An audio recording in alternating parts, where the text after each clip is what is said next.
Meus irmãos, queria convidá-los para abrirem suas Bíblias, lá na Epístola de Tiago, capítulo 3, a partir do versículo 13.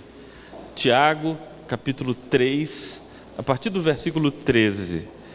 Na minha Bíblia e nestas Bíblias que estão aí disponíveis, o texto fica na página 1231, 1231. Tiago, capítulo 3, a partir do versículo 13, página 1231.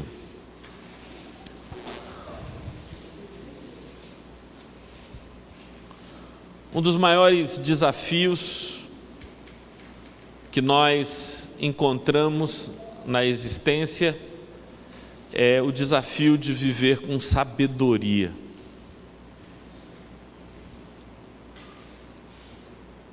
Viver com discernimento, com inteligência, porque os seres humanos, diferentemente dos animais, eles não são guiados pelos seus instintos exclusivamente.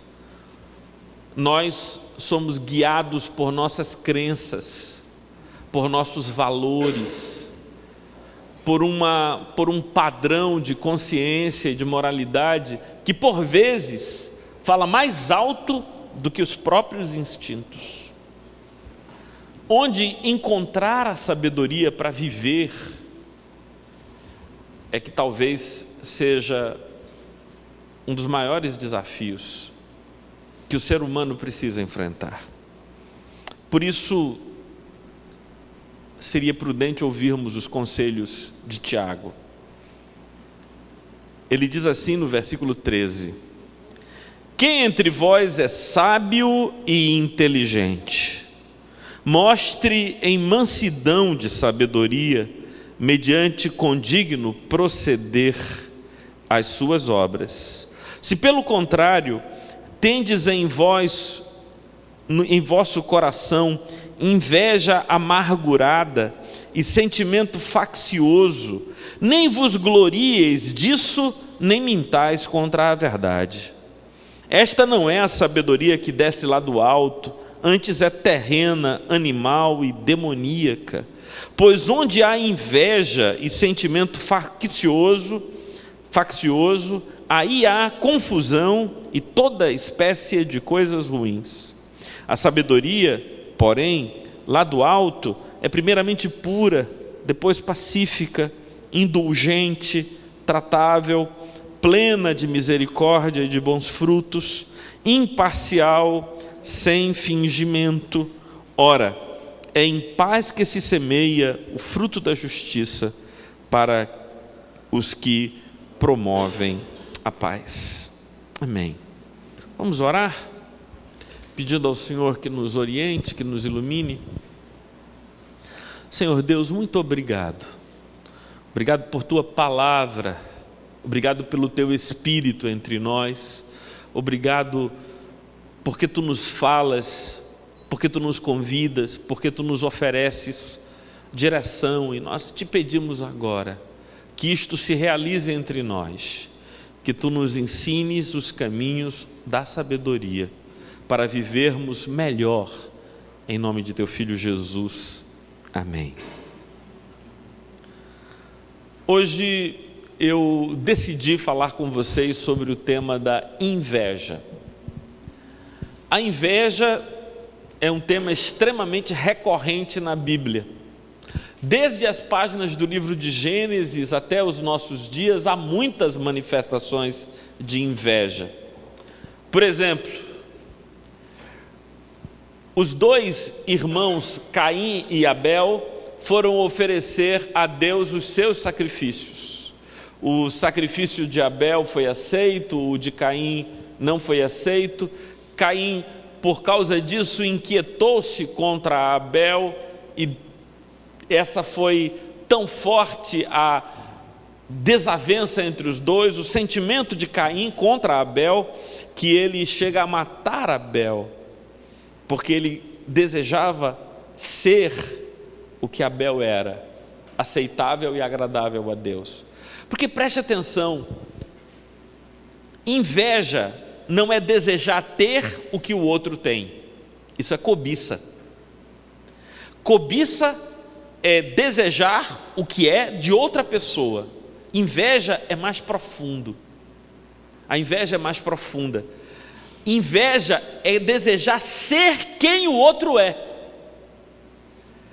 Porque quando eu cobiço, eu quero ter, eu quero tomar o que o outro tem. Mas quando o que eu tenho é inveja, a própria existência do outro me é uma ofensa, porque o outro não deveria ser quem é, para que eu pudesse ser quem ele é. Então a inveja é esse movimento que leva Caim a matar Abel, porque ele quer ser Abel, ele quer ter a relação que Abel tem com o pai. Agora veja um outro exemplo de inveja, ainda nas páginas do Antigo Testamento. Era a relação entre Esaú e Jacó. E notem que a inveja não acontece entre pessoas distantes, são entre irmãos, um irmão invejando o outro. O que acontece? Jacó inveja a bênção que Esaú tem, a bênção de primogenitura, e por isso arma uma estratégia para ter para si o que por direito era do irmão. Por isso ele engana o pai Isaque, esse já velho, fazendo-se passar por Esaú. Porque veja, Durval, o que ele quer é ser Esaú. Por isso ele se veste como Esaú, cheira como Esaú e diz ao pai que é Esaú. Porque ele não quer ter o que o outro tem, ele quer ser quem o outro é. E talvez nas páginas do Novo Testamento tenha a situação mais dissimulada de inveja, mais uma vez entre dois irmãos. É a história do filho pródigo, aquela parábola que Jesus contou. E é impressionante a história, porque um homem tem dois irmãos, o mais novo pede a parte que lhe cabe na herança, vive tudo que ele deseja viver. Quando volta, o pai dá uma festa, o recebe, o perdoa, mas o irmão, quando chega, ele não aceita entrar na festa. E por que ele não aceita entrar na festa? Que motivo ele tem para ter raiva do irmão mais novo? Porque o irmão mais novo era um cabra safado? Sim, mas ele se sente ofendido pela misericórdia do pai para com aquele irmão, e ele diz ao pai: olha, eu tenho vivido aqui ao seu lado, sendo leal a você, nunca me desviei, nunca gastei o teu dinheiro com coisa alguma que não fosse própria. E aquilo que ele vai dizendo ao pai é como se aquela fosse a grande mágoa da vida dele, porque ele queria ter feito talvez o que o outro fez e não teve coragem, força ou qualquer outro motivo, e aquilo virou uma amargura na alma dele, de tal maneira que ele não consegue fazer. O pai, que era o ofendido, faz, se reconcilia, traz de novo, restaura a comunhão do filho, mas esse irmão não, porque ele diz: tu não me deste nunca nem um cabrito para festejar com meus amigos, por eu ser quem eu sou. E o pai diz: eu não te dei um cabrito porque tudo que eu tenho é teu, se você quisesse um cabrito pegava, era teu. Mas ele queria ter a festa, que o pai desse a festa para ele e não para o irmão que agira de modo inconveniente. Isso tudo é inveja. Você sabe uma descoberta interessante que eu fiz? Eu não sabia, não tinha pensado nisso, mas ouvindo um professor da Unicamp chamado Leandro Carnal, que é uma figura muito interessante, ele disse: a inveja é um pecado envergonhado. A inveja é um pecado envergonhado. Porque veja só, as pessoas até assumem, dizendo: não, eu de fato sou um pouco preguiçoso, eu preguiça, não gosto muito de... Não, preguiçoso. Aí as pessoas: não, eu como muito mesmo. Outras pessoas até dizem assim: não, olha, se passar, te der bobeira, eu aproveito. Mas quantas pessoas, por exemplo, hoje aqui, podem dizer: eu me lembro que na minha vida, em algum momento, eu fui vítima de inveja. Alguém teve inveja de mim. Se eu perguntar, todos vocês vão levantar a mão. Eu me lembro, aquela pessoa tinha inveja de mim. Agora, se eu perguntar a vocês já sentiram inveja de alguém? Aí, inveja. Esse é um pecado que a gente tem medo de assumir, porque a inveja, ela tem uma característica. Ela torna o invejoso menor que o invejado. E a gente não gosta de assumir essa relação subalterna, inferior, porque o invejado é o superior e o invejoso é o inferior. Então, assumir que você é invejoso significa que em algum momento você reconhece a magnitude, a estatura do ser invejado como uma superior à sua, e isso a gente não gosta de fazer. Naim, sabe de onde é que vem a palavra inveja? Inveja vem do latim invidere, que significa não ver. Mas eu já devia ter sabido disso, Sueli, porque veja, o prefixo in não significa não, impossível, aquilo que não é possível, invisível, aquilo que não pode ser visto, improvável, aquilo que não pode ser provado. Inveja, veja é ver, videre, ver, inveja é não ver, invidere. Não ver o quê? Não ver as qualidades do outro, porque o outro conquistou porque tem méritos dele. A gente não consegue ver, a gente só atribui a injustiça que reina na sociedade. Esse camarada só conseguiu isso porque utilizou de métodos escusos. Você não vê a virtude do outro, você só vê o benefício que o outro alcançou, e você não consegue perceber que se você não tem o que o outro tem, talvez porque você não tem as mesmas virtudes e qualidades que ele tem. Dante Alighieri, Hélio, quando colocou os invejosos no purgatório, ele disse que os invejosos, lá na Divina Comédia, teriam como punição terem os olhos costurados, porque eles não veriam no céu o que nunca viram na terra, que é a virtude do outro, a qualidade do outro e seus próprios defeitos, suas próprias limitações.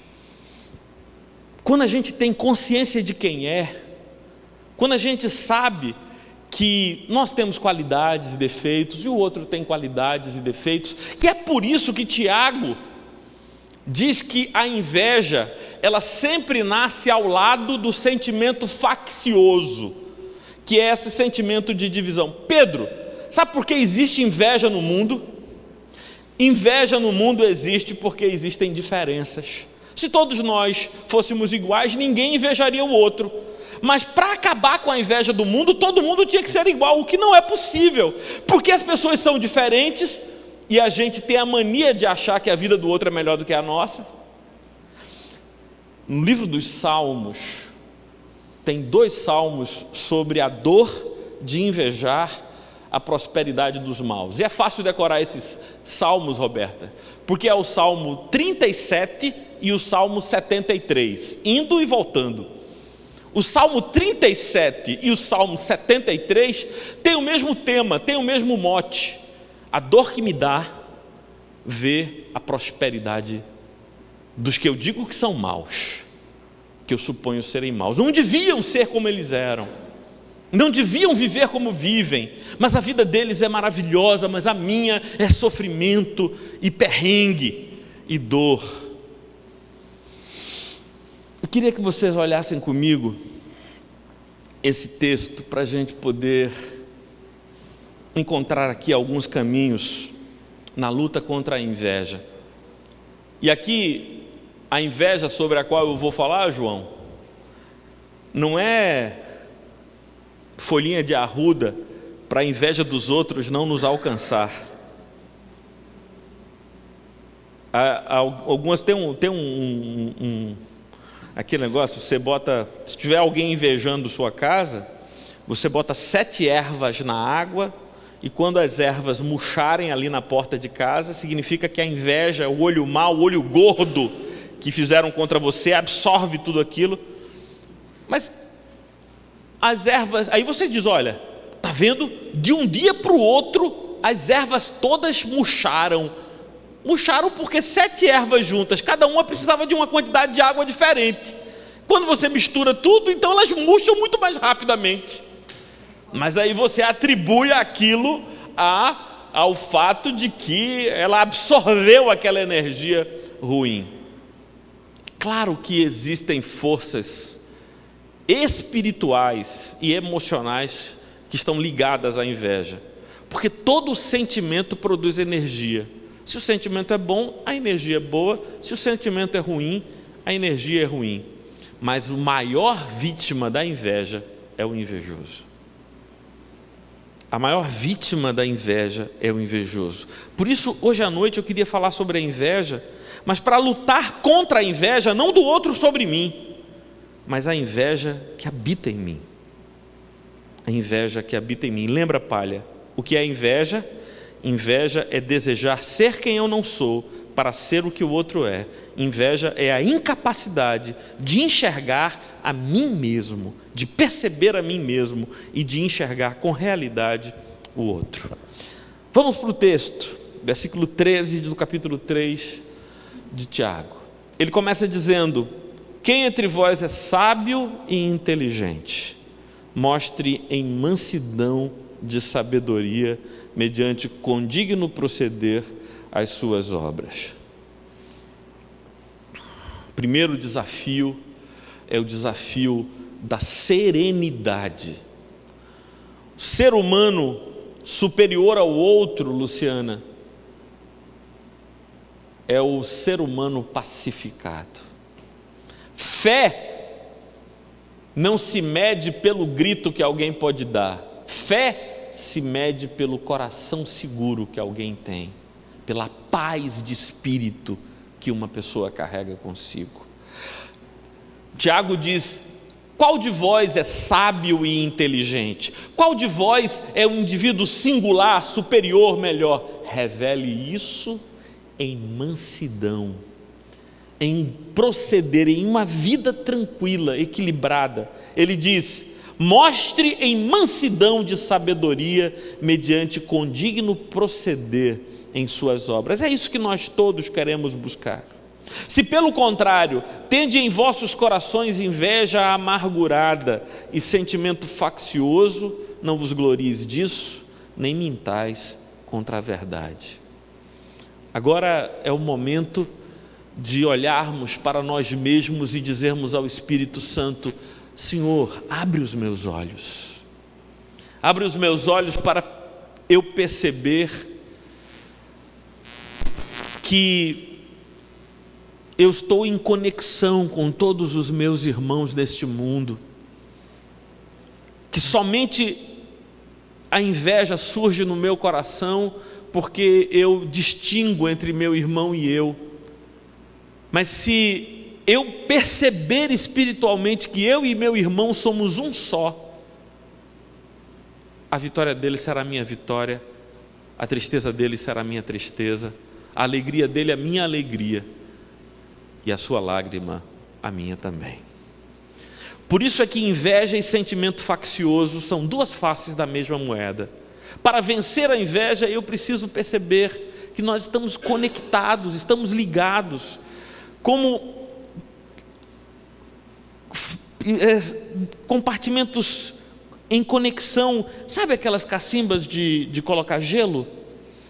A gente chama de caçamba, ou como é que chama aquilo? Caçamba. Você sabe que você só precisa encher uma, não é? Você coloca água numa e ela vai derramando nas outras. Por quê? Porque elas estão conectadas. Assim, todos nós estamos conectados com tudo quanto existe, com tudo quanto é. Nós não, quanto mais consciência tivermos sobre quem somos diante de Deus, menos vamos ser ofendidos, seu si. Porque a falta de sabedoria é que nos faz ofender. Você está andando na rua, aí tem aquele momento assim no trânsito, e você sem querer tranca o caminho de alguém.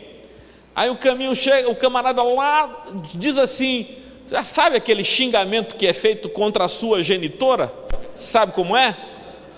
O cara já grita de lá: você, filho. Espera aí. Só há duas hipóteses: ou isso é verdade, ou isso é mentira. Se o que ele está dizendo é verdade, eu não tenho por que me ofender. Se é mentira, eu não tenho por que me ofender, eu sei que é mentira. Então eu conheço a minha mãe, eu sei que minha mãe não é aquilo. Ele está equivocado, ele está errado.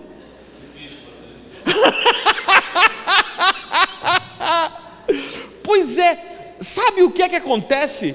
Todo xingamento que é feito, toda ofensa que é feita contra você, você reage porque você quer provar, quer afirmar que não é verdade aquilo que o outro diz contra você. Mas se você souber que não é verdade, você pode olhar para o outro e dizer: está equivocado. Olá. Não adianta. Mas isso é sabedoria. Qual de vós é inteligente? Manifeste em mansidão de sabedoria. Porque sabedoria é isso. Agora, agir como todo mundo age, que distinção há entre nós? Se a gente se comporta como todo mundo se comporta.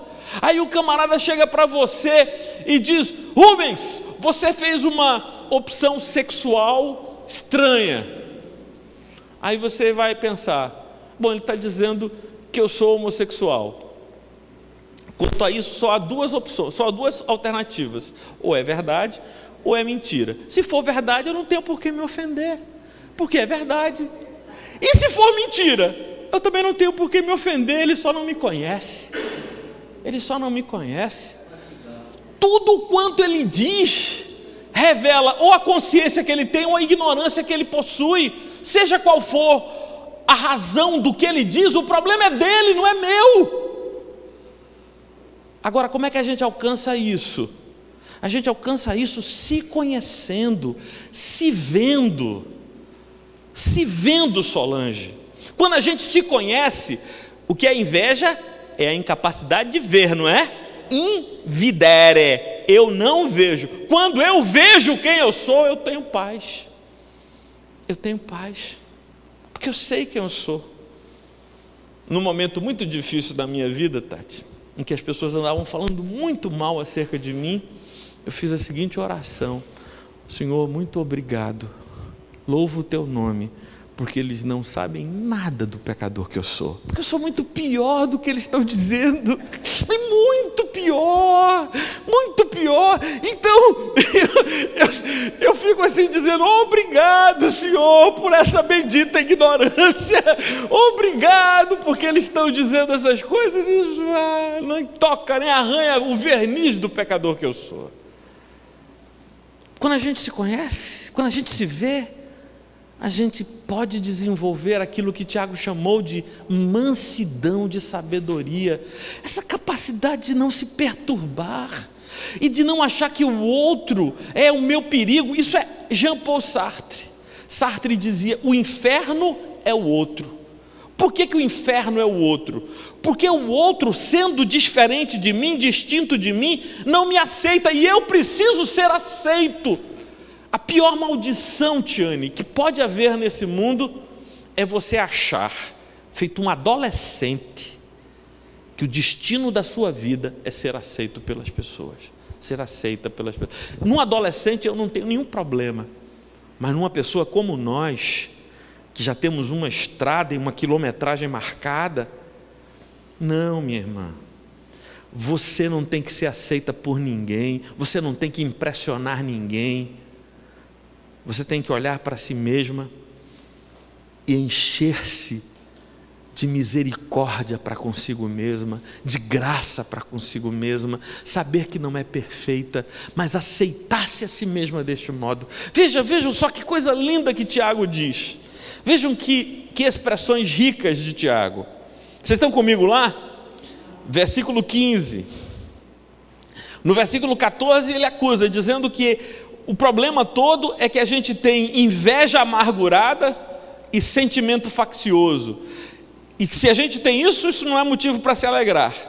Ele diz que esse tipo de sabedoria, esta não é a sabedoria que desce lá do alto. Antes é terrena, animal e demoníaca. Pois onde há inveja e sentimento faccioso, aí há confusão e toda espécie de coisas ruins em mim, coisas ruins com o meu irmão, coisas em mim nos meus relacionamentos. Senhor, livra-me disso, que eu veja a mim mesmo, que eu veja o meu irmão, que eu reconheça as virtudes deles e os meus defeitos também, e que tudo isso seja paz, porque eu me perdoo, Senhor, e eu sei como tudo termina. Veja o versículo 17, que coisa linda. A sabedoria, porém, lá do alto, é primeiramente pura. A sabedoria pura no sentido de que não guarda mágoa.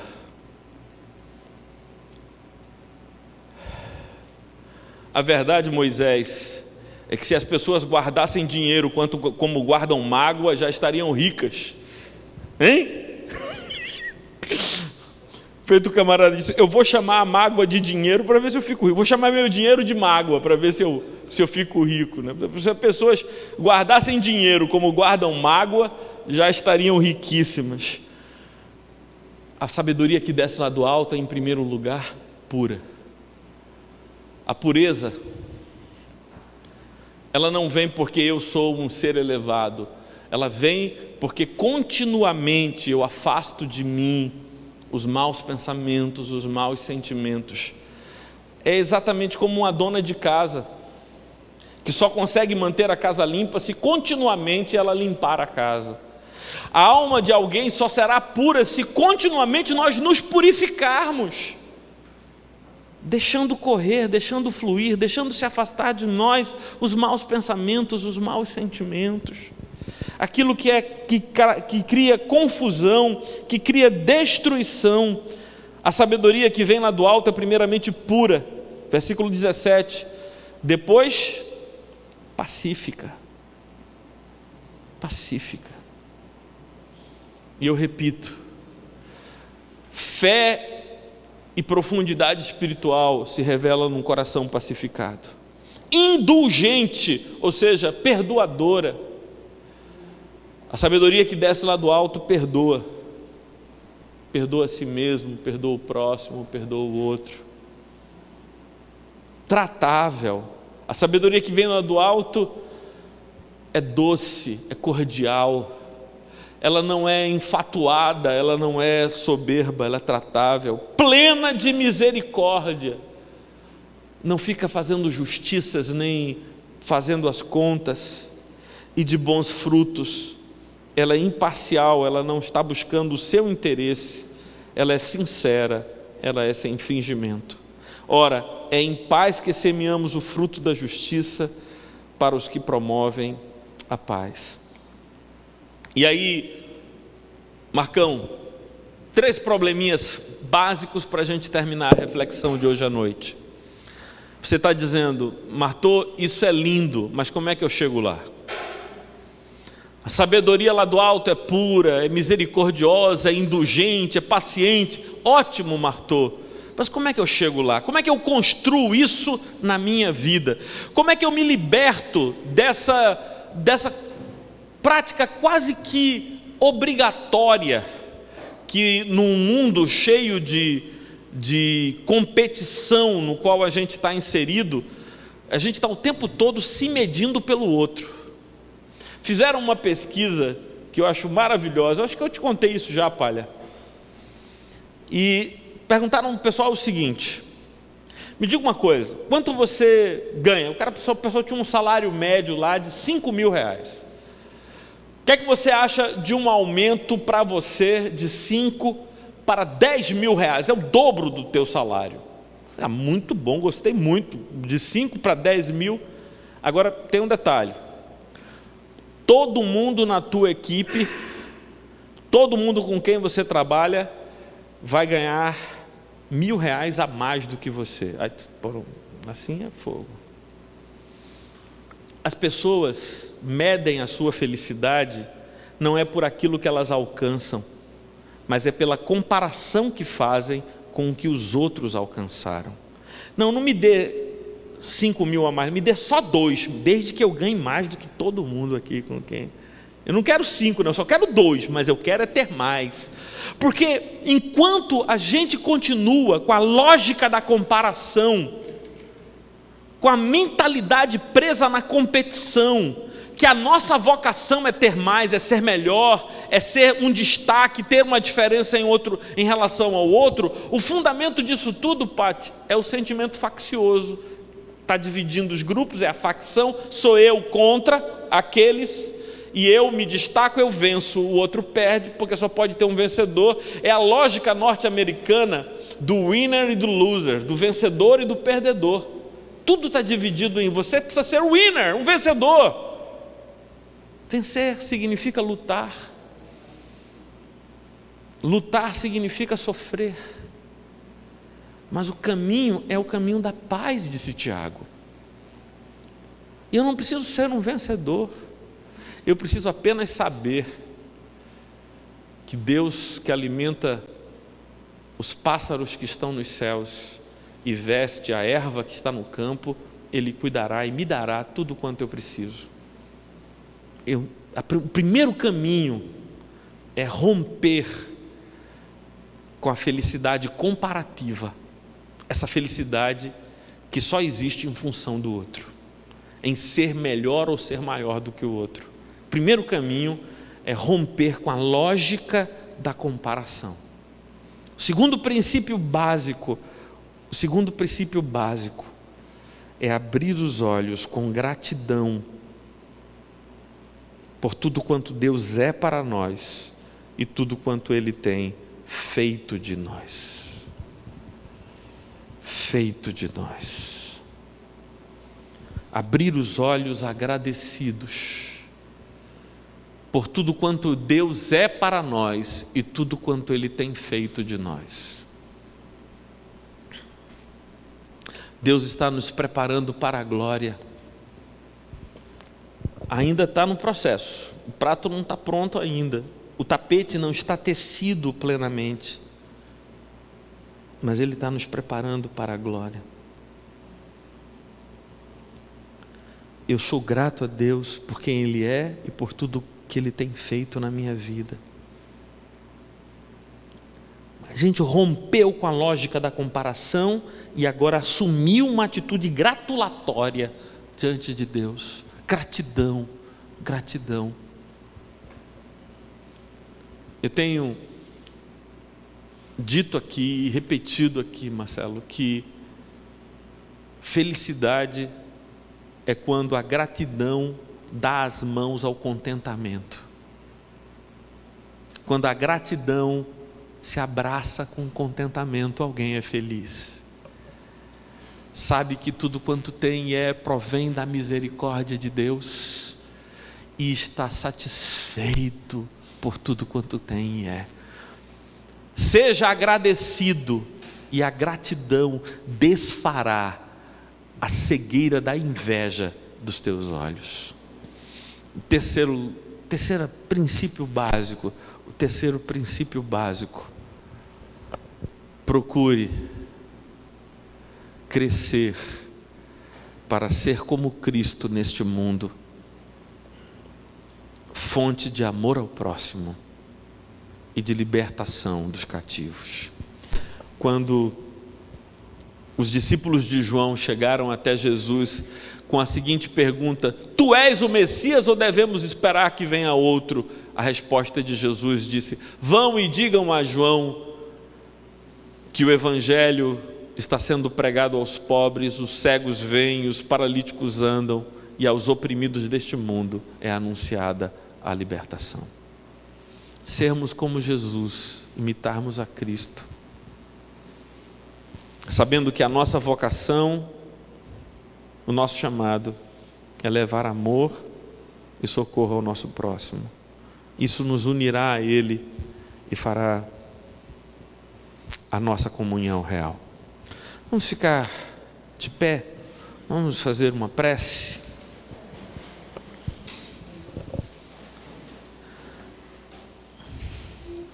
É impressionante, Dênia, como a gente sacraliza até o pecado. A mentalidade religiosa sacraliza até o pecado.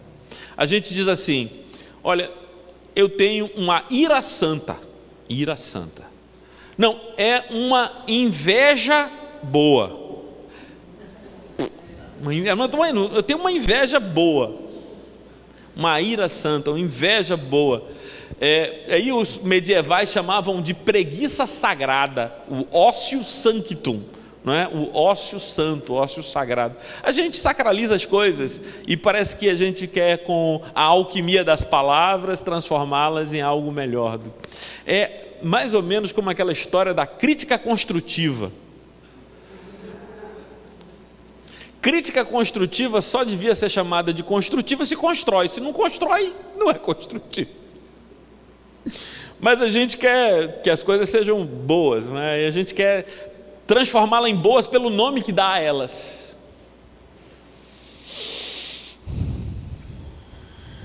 Que maravilha que vocês são, que cada um de nós é um milagre.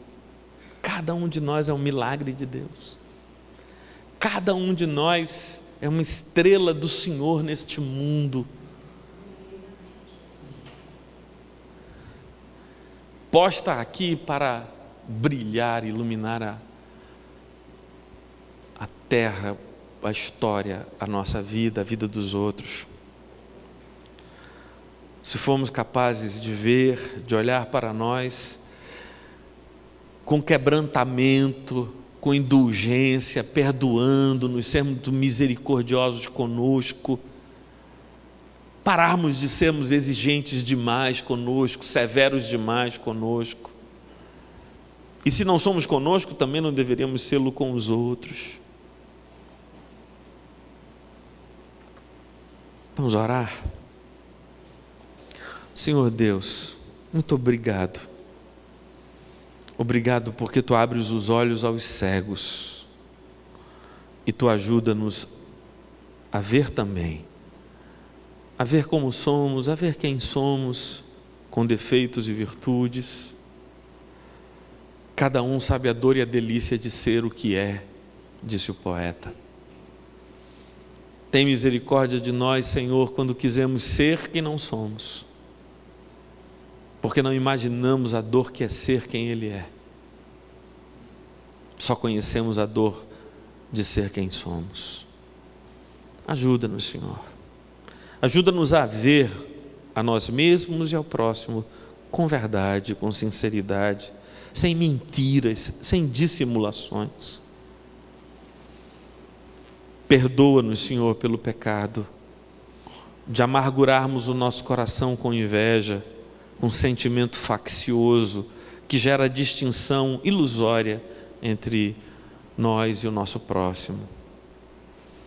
Dá-nos, Senhor, a sabedoria dos seres contentes, a sabedoria daqueles que cantam em louvor ao Teu nome por serem e terem o que têm e o que são. E nos mostra o caminho de Teu Filho Jesus Cristo, para a honra e glória do Teu nome, Senhor, Deus da paz. Amém. Podem se assentar.